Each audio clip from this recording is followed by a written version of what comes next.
And welcome in. I'm Forrest Poston. This is WVU football going deep. We'll see how deep. I don't know.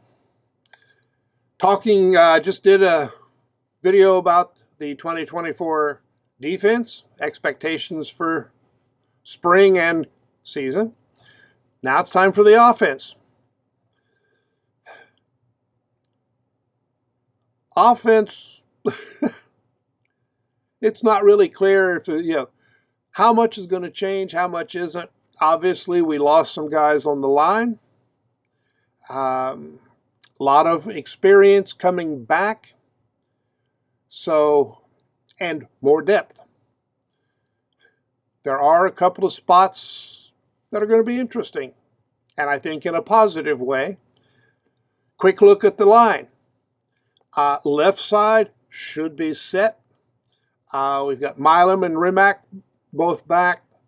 No reason to expect either of them to get passed by a younger player. Rimac is out.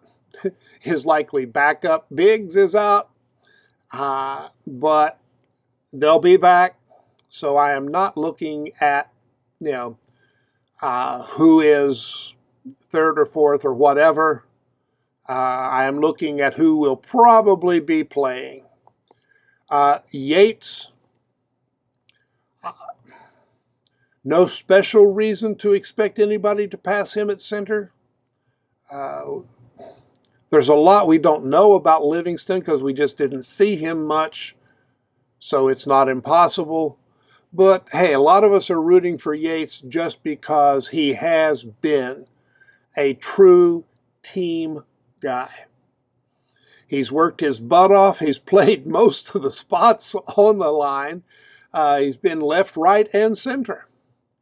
So the guy, man, he deserves all the success he can come up with. Have to pencil Hubbard in at right guard for now just because we're not sure what's going to happen. Hamilton may step up there. Hamilton is one of the mystery guys, because high expectations that have not materialized, but there were injury issues last year. So we don't know how much that has affected things, how much it is affecting things. We'll see in camp, I guess, to some degree. Malone or Bosley at tackle.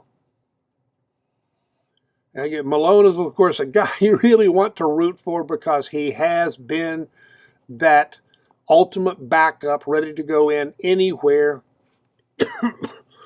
Other guys may have been listed as the number 2, but Malone was essentially the, next guy up everywhere but center. And when Yates moved to center, Malone went in. So he's got the experience. He's got one more year to take the next step. He should be at least solid. Bosley will have to come on to beat him out. And that may depend on how much Bosley can do with weight and nutrition by fall camp. And this is another case where pretty much everybody who's around is listed as likely playing. Plus Altuner, who won't be around for spring. But good chance that he will work his way into some playing time. Yeah, well, of course, that depends on how the other guys do. Williams, did well last year. If he improves, he's going to be really good this year. Could get moved over to right tackle and win that spot. I don't know about guard. I think they want to keep him at tackle, I'm pretty sure. But they will be experimenting and they will be cross training. So how it plays out will depend. Biggs and Weidman should be seeing a lot of playing time. Not impossible that they could win one of the spots over on the right side. Livingston, does he, back up at center? Does he play a guard spot? We'll see how that, But Cray and Young, hey, they're up and coming. They should be in the mix for playing time. And it will be good if we can give the starters breaks this season. That was mostly an end of game thing last year. I would like to see, we need these guys to get experience because we lose a lot of experience at the end of next year. So we got the talent coming, but they need to have experience this year to be ready next year. Receivers, tight end starting. Taylor, of course, is going to be #1 tight end, barring disaster. Davis figures to still be the #1 blocking tight end. And then, who knows? Dixon has to come on this year. We need him. He needs, it's time. Wickstrom, talk about him every now and then, but he does seem, to be more of a blocking tight end.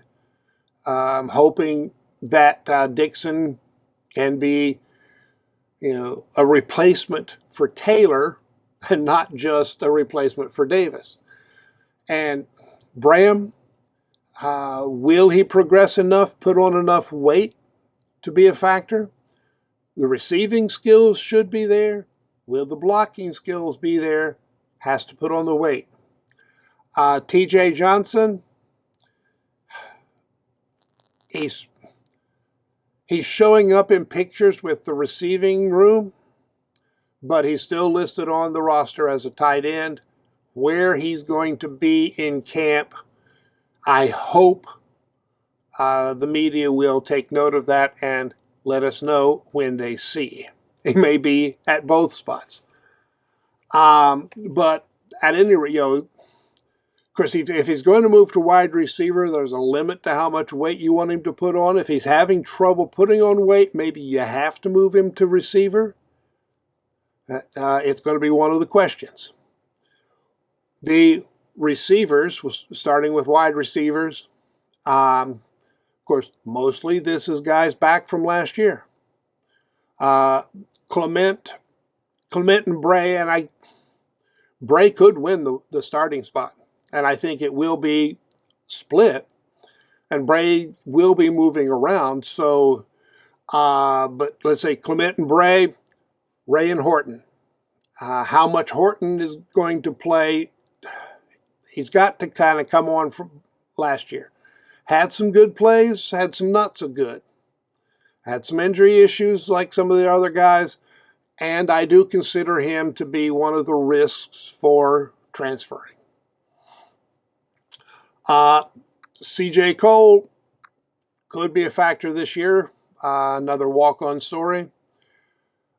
Raymond, of the freshmen coming in, I think is maybe the most polished wide receiver. So he could, I expect him to get some playing time. Whether or not it will be enough to, burn the red shirt will probably depend on injuries and special teams. At the slot, and I'm just going slots. I'm not dividing up, I'm not having 4 receiver positions. You'll see on some of the listings. Gallagher and Fox, I think, will kind of split the #1 time at slot. Some of that will depend on how well Gallagher develops in running routes and whether or not he and Greene get on the same page. And of course, Fox, I think, still has room to develop. But the ability to catch balls falling down, he is #1. He may be the best in the country at catching balls falling down. Farmer, I think, has a good chance of playing time. Again, do you burn the red shirt? Partly that may depend on, what Farmer has to say about it. He's got the skills. We'll see how it plays out. He's not going to be in spring camp, so he will have to work fast once he gets here. If he works as fast as he runs, he'll play. Now, we've got some other good wide receivers coming in, but I don't think they are polished and ready for P4 ball. They're going to need, the weight and muscle, some experience. And of course, that's a situation with freshmen. We played freshmen last year because it was necessary based on what we had. And those guys, even Clement in his second year wasn't, as strong as he needs to be. And Ray, nowhere close. Gallagher, well, there's a limit to how much weight he's going to put on, but yeah, he needs a little more muscle. Williams, oh man, I kept wanting, he's one of those guys I've wanted to come on. Every year he's been here. He hasn't. It's a tough room. He's another flight risk, I think. And got Evans listed on there, again, as a possibility. He'll be deep, we'll just he'll play if we're moving a lot of guys around. Quarterback, no mystery. Greene is the starter, barring strange happenings. Markiel, the backup. What happens between Boyle and Wilkins will be the mystery. Hopefully it won't be a big deal this year because it would mean Greene and Markiel were both hurt. Wilkins is evidently, he's not on the roster. As far as I guess, was trying to be enrolled in time for camp, but evidently things did not work out. I haven't heard otherwise. He was on campus a couple of times. I heard, that he was seen on campus, but that's different from being enrolled. So we'll see how that plays out later in the year. Running back. Okay, White and Donaldson, they are the starters. And it will just probably vary depending on the game plan, and they might both be in there. Now, Anderson, if he stays around, he'd better be the next backup, because if he's not, he shouldn't stay around. But with just the 3 scholarship backs, well, 2 actually, because Donaldson will be limited due to his shoulder surgery, that means the walk-ons, and I'm thinking particularly about Price from last year and Ash from this year, they should get a good chance to show what they can do. Price was excellent, on the scout teams and that sort of thing last year. So, we'll see what happens this year. It will be good to see them get opportunities. Will any of that translate to fall? Don't know. It might. Of course, they are not, they are speed backs. Actually, I'm not sure about Ash. I think he's a speed back. So neither of them would necessarily fill Donaldson's role. We'd be overloaded with speed backs, but we'll see. Dunbar and Hubbard will not be in until summer. Will they be able to show enough for playing time? Yeah. I think if Anderson stays, works, then Dunbar and Hubbard will likely both redshirt. If Anderson leaves, We have injury issues, and of course Donaldson has had injury issues both years. Will it be one of the walk-ons or one of the scholarship freshmen who step up? That will be an interesting story. But much like the defense, if you look at the player list, oh man, it looks good.